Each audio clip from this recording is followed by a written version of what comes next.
Hello, and thank you for joining me again.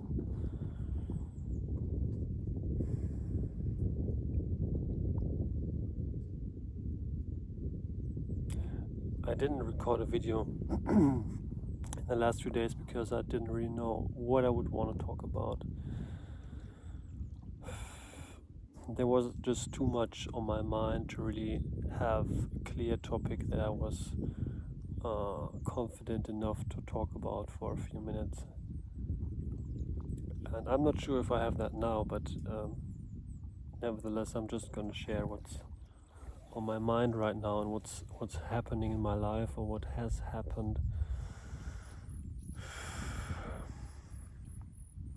So I think it was about a month ago when I have been sitting here at this exact place where I have told you that I will quit my job, or that I made the decision to quit my job.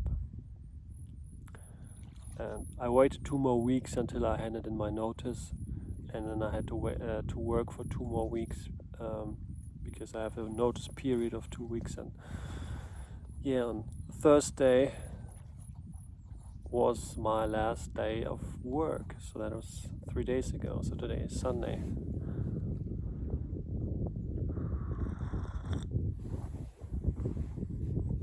So I gave back all my stuff, gave back the company car, and my boss dropped me off at home. And it was really strange to see him leaving, driving my car, which was my car, and knowing that I would never drive it again, and I will probably see my boss again, but because we have been friends before he has become my boss. And the strange thing is, he still wants to be my friend, but I honestly,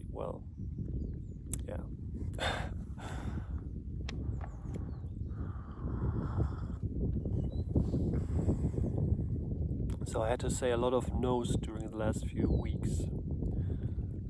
I had to quit the job, which is kind of hard for me. I'm a people pleaser, and I have been saying yes for everything that my boss wanted from me for several months, and then it's just a really big fat no that you put on his table. And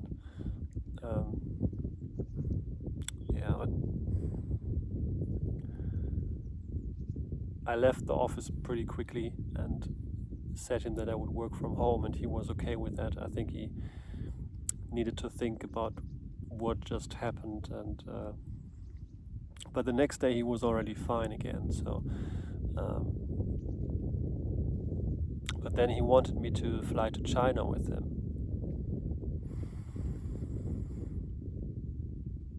because that's what he already booked before.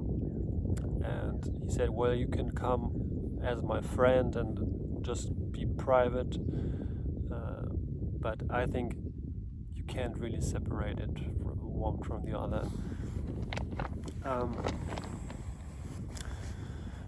And I felt like I would owe him something if I would take the flight, and I think he would also pay for the hotels and everything, and I didn't want that. I wanted to make a cut. And so that was the second big no that I had to tell him. And the third one was I had to tell my landlords that I'm moving out. They are very kind to me, and I like them a lot. And if people are kind to me, I want to be kind to them. So that was kind of hard too.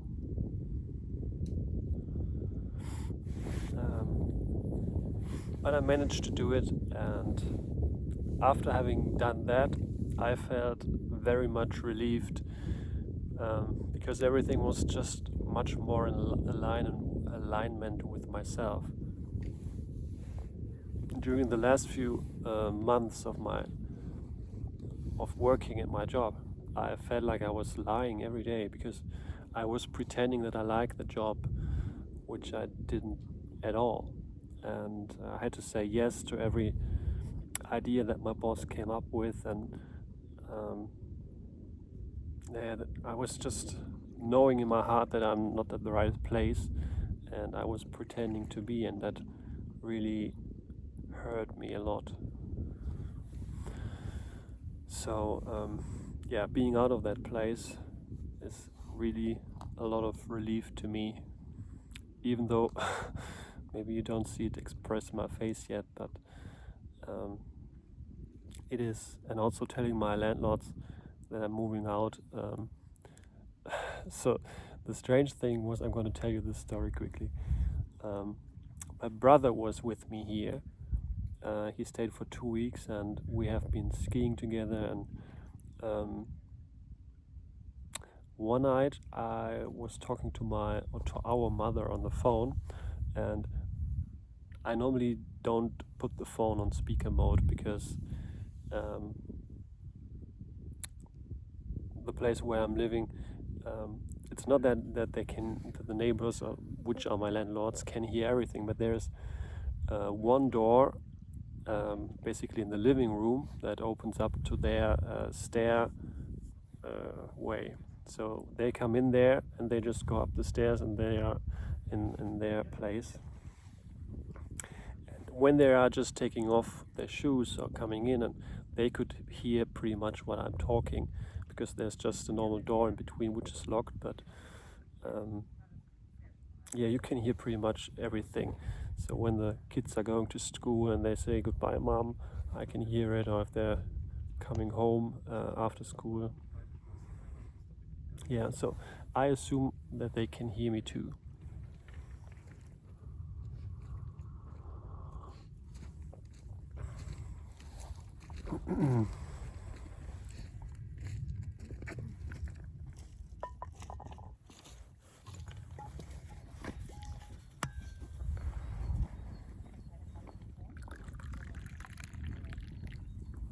Sorry for the interruption, but well, I'm talking about people hearing me and they're just walking by.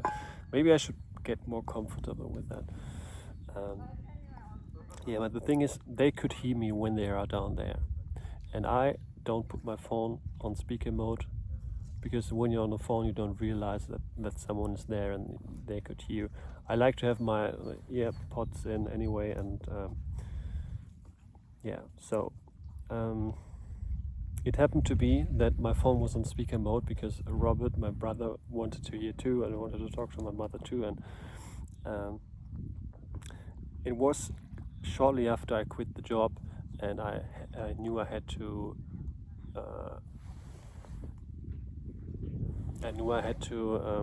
quit the place. So my mother said on the phone, "Yeah, do your landlords already know that you're gonna leave?" And in that moment, I noticed that there was someone behind the door, maybe putting on his jacket or so, and I could feel it because I was pretty close to that door, that he didn't make a move in that instance just to listen to what's coming out of the phone. And I was feeling so bad because, they treat me nice and I want to treat them nice, but I haven't told them that I would leave. So yeah, obviously I had to tell them pretty quickly afterwards, so there was not much time to lose.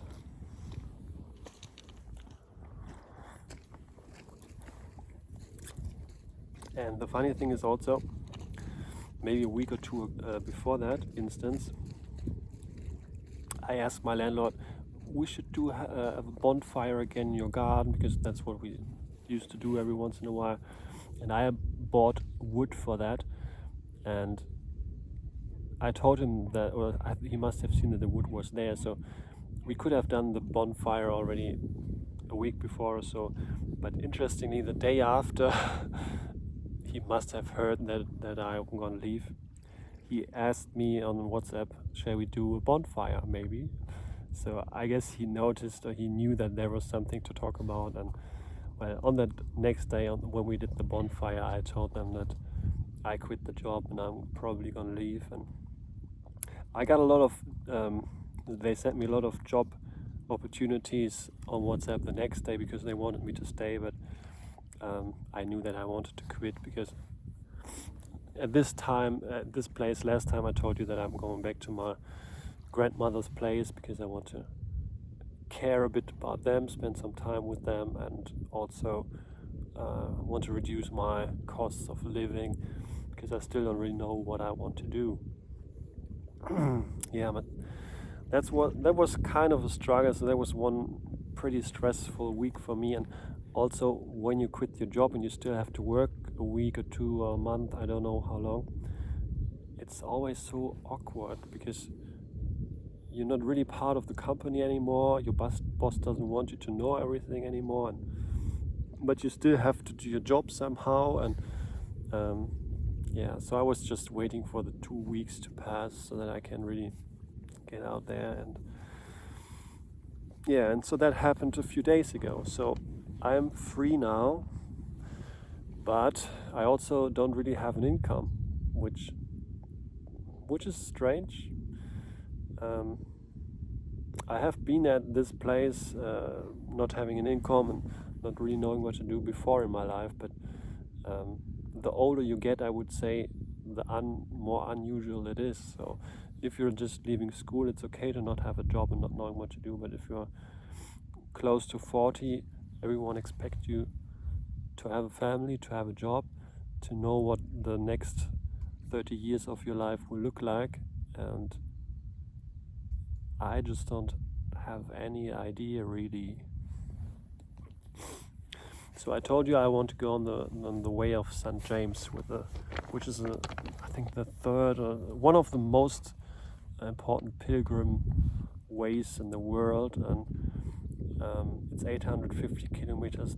That will take about 5 or 6 weeks, and I will do this once I leave my place, because the rent, the contract for the place is terminated end of April. So I will probably go to, I'm pretty sure I will do this pilgrimage then, but I don't know what's going to happen afterwards. I'm thinking maybe I have some inspiration when I do the way. Maybe I will meet some interesting new people, some new opportunities pop up. Who knows? But I also already I spilled my tea on my fingers. I already get strange opportunities. So, for example, last weekend I was at my grandmother's place and I filled up petrol before driving down here. And I never really had a conversation with the cashier from a petrol station, but we started talking for some reason, and it turns out he was the owner of this petrol station and another one. And he offered me that he would train me so that I can take over one of his petrol stations or open a new one or something. And I was thinking, wow, that's interesting, because that never happened before in my life, that someone just offered me a job like that. And and also another boss that I had 5 years ago, he randomly texted me on WhatsApp and said, "Oh, we should meet up again." And he called me on Wednesday. And I also told him, well, I'm gonna leave this job and it's just one more day of work. And he told me that he met another colleague that we used to have a few days ago, so I should call him because he might have a job for me. But I tried to call him and he didn't answer, so I'm not sure what that's gonna be. But also other ex-colleagues have offered me jobs, and I think I will find something. But the thing is, I only want to work 25 hours every week so that I can dedicate time for my own project. So I have a business idea that I really like to try, and I want to put more time and energy into making music, writing songs. And also, I told you that I work with a mentor, and this work has given me so much. I think I have benefited so much from just having someone holding me accountable, giving me new insights, that I'm really thinking about doing this for other people. I think I told you about that before too. So I have been in this personal development space for 10, 15 years, and I have written, that would be nice. I have read a lot of books, all the stuff that they recommend, and I have watched hundreds of hours of YouTube videos and podcasts, and I pretty much know all the stuff.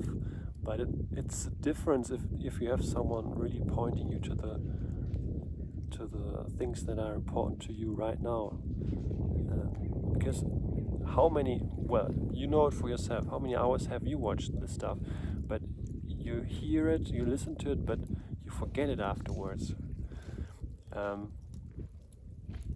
that happened to me too. But you really have to act on all these new insights that you get. But if you watch 10 videos in a row, you get 10 advices, or probably 20, and you just can't put them all into practice because some of them even contradict each other. And so I think it's important to just choose maybe one person to follow, or one school of thought, or whatever you want to call it, one principle, and put this into practice, but with all your heart and with everything you do. And if you do this for half a year or so, and you don't see the results that you were looking for, you can change to another book or mentor or whatever. But I think what we all do is we just consume way too much and put nothing into practice, really. So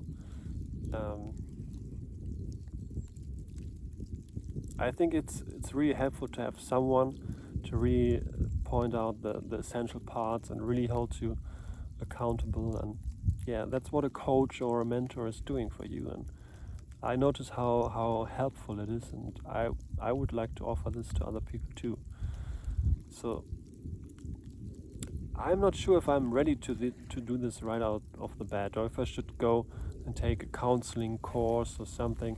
I don't know if it's how it is in other places or where you come from, but here in Germany it's always good to have a certificate that you're allowed to do something, or that you are capable of doing something, and that's helpful, I would say. But I wouldn't go back to university or to study something for years just to get a paper that I'm now qualified to do it, because I think learning comes from doing and from making mistakes and just going out there and trying the things you want to do. And of course you will make mistakes, and that's okay. But I noticed that just reading books and learning for tests so that you get the paper in the end is just useless.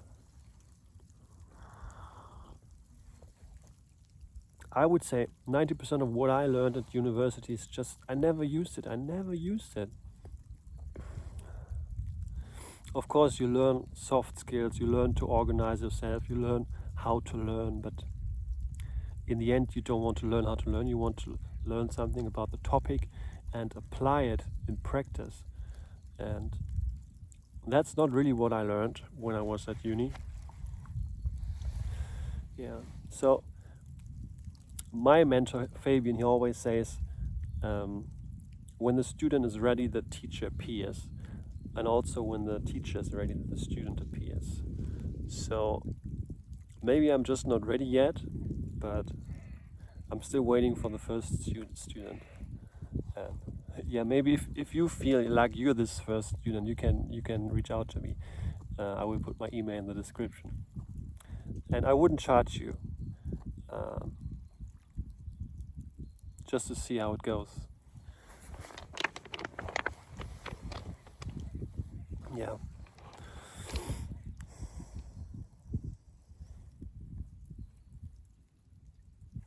I'm not sure if you can see it on the screen, but on the other side there's Switzerland, and you can see the mountains covered in snow, but it's just, I think it's not visible on the video. Yeah, I will really miss this place, but I know that it's the right decision to leave it right now. I might come back one day, but also this place is really crowded in summer. You Yeah, you can't sit here alone and record a video.